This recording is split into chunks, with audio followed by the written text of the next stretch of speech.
Yo, everybody, what's good? It's your boy Joe. Welcome to RMJ. Hey, do me a favor, come listen to us. We're about to talk about some crazy topics. I might get out of control with my topics. You gotta tune in and figure it out. Just debate on your own. We need your vote. Come listen to RMJ. We're the place to stay. All right, peace. Hello. Back at the RMJ HotTakez Podcast. Marcus, what's up, man? How you doing today? What is going on, man? I am blessed. How are we feeling today? Man, we just got off some sickness for me. Okay. But man, praise the Lord another day. I'm feeling a little better. Today we got something controversial because it's a conversation that's been happening around social media, posed by actually many of just women in general. I think women and men, but women more so that I've seen before. They kind of are not afraid to vent on social media. Right. Before we get into the actual topic, what is just your take on just raw emotion and authenticity on social media platforms? I think it's warranted sometimes. I think some. Oh man, we lost you. You said you think it's warranted sometime, but then you went out. All right. Am I back? Yeah, you back. Okay. Oh, so I was basically saying I feel like we live in two worlds, the real world and the social media world. And sometimes people vent on the social media world because it's like that's their biggest platform to where they can really get their voice out. And it's also like, okay, I know a lot of people in the real world, but I also know my social media friends will back me up on this. So I think personally, people have a reason to do it, to get a point across, but then there's others that are just like, I just feel like talking. I want someone to hear me. I need an audience. I can go on here anytime for an audience. So right. I feel like it goes both ways. It goes a little both ways for me, just because, man, like, we live in such a volatile world where people have some desensitization from real life and me saying it to you in your face versus me saying it to you over social media. But we also just got out of this like cancel culture type world where like people, be it good or bad, are being like burned at the stake for their opinion. That kind of makes me scared, to be honest with you. It makes me scared to come forward and just be super authentic on social media. I think no matter what I do, I kind of want to, always portray the authentic self over social media. But at the same time, it's like, man, sometimes I think just the way that you receive people's opinions can go either way, depending on how you feel in general. Yeah. That's true. And sometimes the authenticity, sorry, words are hard, but the authenticity of it is that sometimes is that people, they can't get it across unless they say it a certain way on social media. Right. Like, I don't know, like we can take a simple message as how does this keep happening? Because again, messages are perceived differently. Like, we read things differently too also. So like something that's not that serious to me might be more serious to you, or it might be more offensive to you versus it's not that offensive to me. And I think that's what differentiates from us from being in the real world versus the social media world. Okay. I mean, that kind of clears it up to a point of kind of like personal preference, right? Like, what's your personal preference? I know my personal preference is different from different friends when it comes to social media and being vulnerable and what I say on there or what I post or so on and so forth. So it's undoubtedly, Marcus, been in the eye of the beholder as to whether it's perceived right or wrong. But we're going to get into this clip, and I just want your full raw reactions. This woman is kind of giving her authentic thoughts about what's happening real in her life. I think it's time that we take a little, if we were in the situation, stance on it. And so let's listen to this clip and let's see what you think about this. I was going to tell him that I wanted a divorce. I texted my therapist, our marriage counselor, and I was like, I need to tell him that I want a divorce, but I want to do it in a session so that there's like a mediator present. Got us in like ASAP, like 2 days later. And I walked in knowing that I was going to ask for a divorce. We sit down in our session. It's like really tense, really awkward. My ex was sitting there like, so why do we have an emergency session? The therapist was like, Jamie, do you want to start? And I just started crying and I was like, I want a divorce. You know, it's hard for me to like say the words. I'm done. I want a divorce. He sat there quiet. I'm sitting next to him crying. He didn't move. He didn't look at me. He didn't react at all. He just was stone cold. And eventually our therapist was like, would you like to respond? He responded right away. And he's like, fine, let's just go ahead and finalize the details.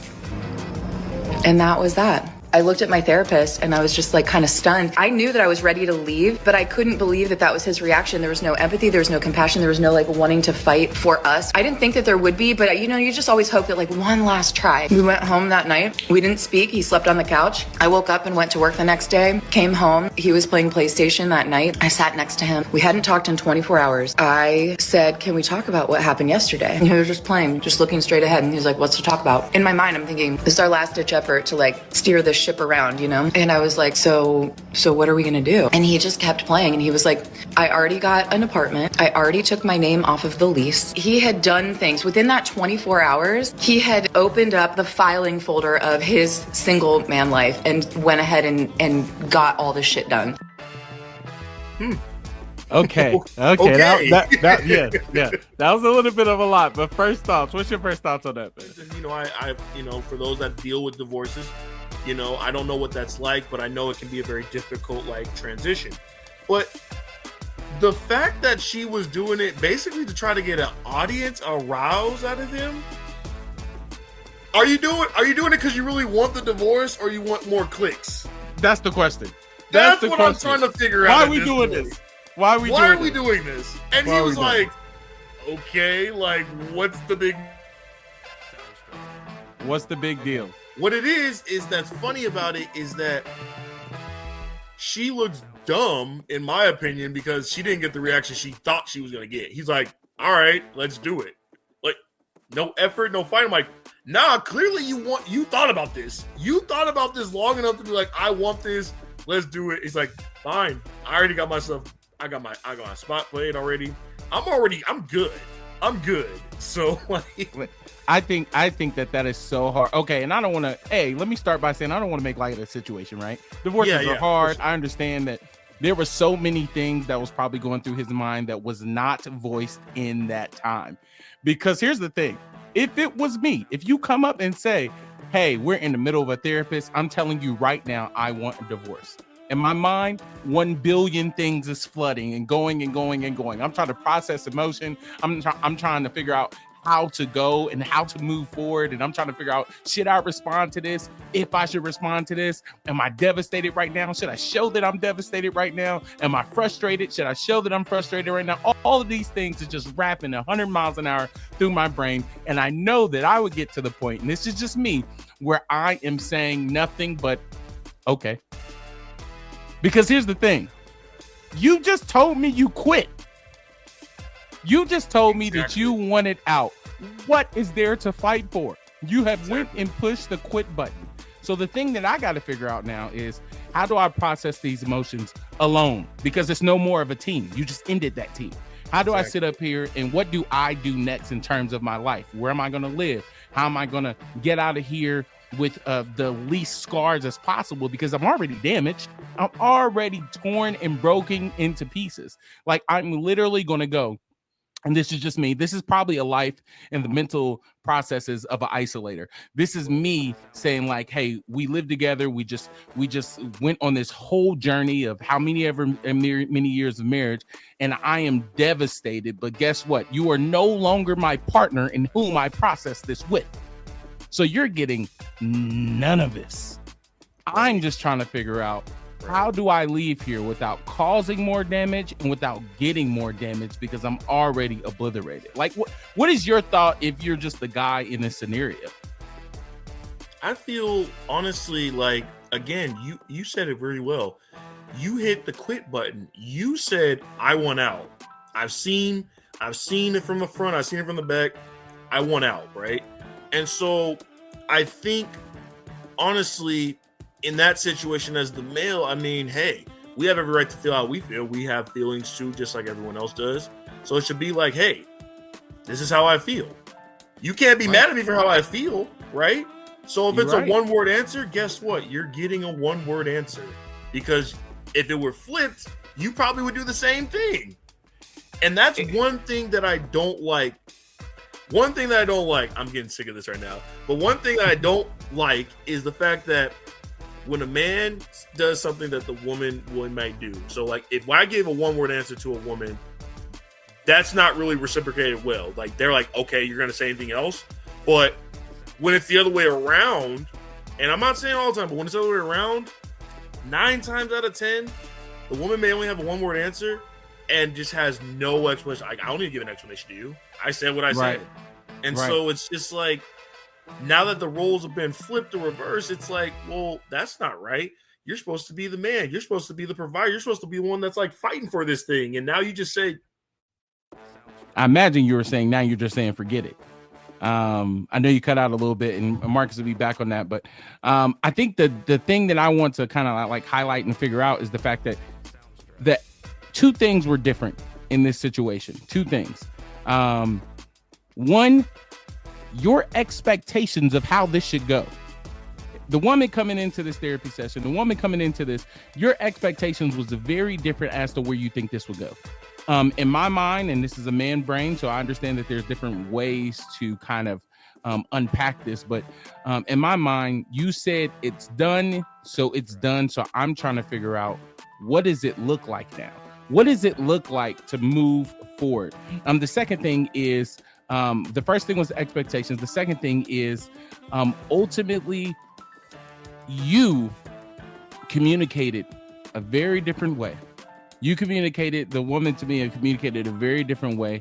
And maybe, who knows, maybe she was trying to come in here and say that she wanted to, it was a cry for help. She didn't really want out. She just said she wanted the divorce thing. But she really did not mean it as much as she really, like as much as it came off. And if that's the case, that is a huge communication error. And if that's a communication error, hopefully that you didn't expect for us to communicate after you push the quit button. Maybe there was a different way that you can kind of relay that information, or maybe it's a different way that you could probably get your thought process of your frustrations of the marriage. And it had to be a thing, right? Because you had to be going to counseling to have a rapport with the counselor. You've had to be going through counseling for just as much time for you to feel like it is a safe space to communicate this. And it's probably been going on for a while. So this is not an end of this is not a start of a thought. This is not a beginning of a thought process. This is you coming to the conclusion saying, I want out. But look, this could solely be the thought of 2 men, the thought of Ren and Marcus, and thinking about how we would navigate it as men. We want to hear your thoughts, ladies. If you are in the comments, ladies, if you are listening to this and you have an opinion about that, just unpack. And we don't want to sit up here and demonize her, or we don't want to sit up here and talk bad about her, like, oh, she just did wrong, shame is her. This is not a hate speech thing. This is truly, what do you think? Men and women, we welcome you into the chat. This is a hot take, of course, because we don't know how we would do this. And once again, we're not minimizing the situation, but please tell us, comment, let us know. We want to hear from you. What would you have done, men, in this situation? Women, can you give some light? Can you shed some light to what was happening in this thought process, or maybe we missed something just because we're so far from it? So comment, share. Let's start this conversation. This has been the RMJ Hot Takes Podcast. We want to hear from you. The RMJ Hot Takes Podcast, brought to you by Code Red Productions. Go on over to that YouTube channel and like, subscribe, and don't forget to listen to us on Spotify. Come on now.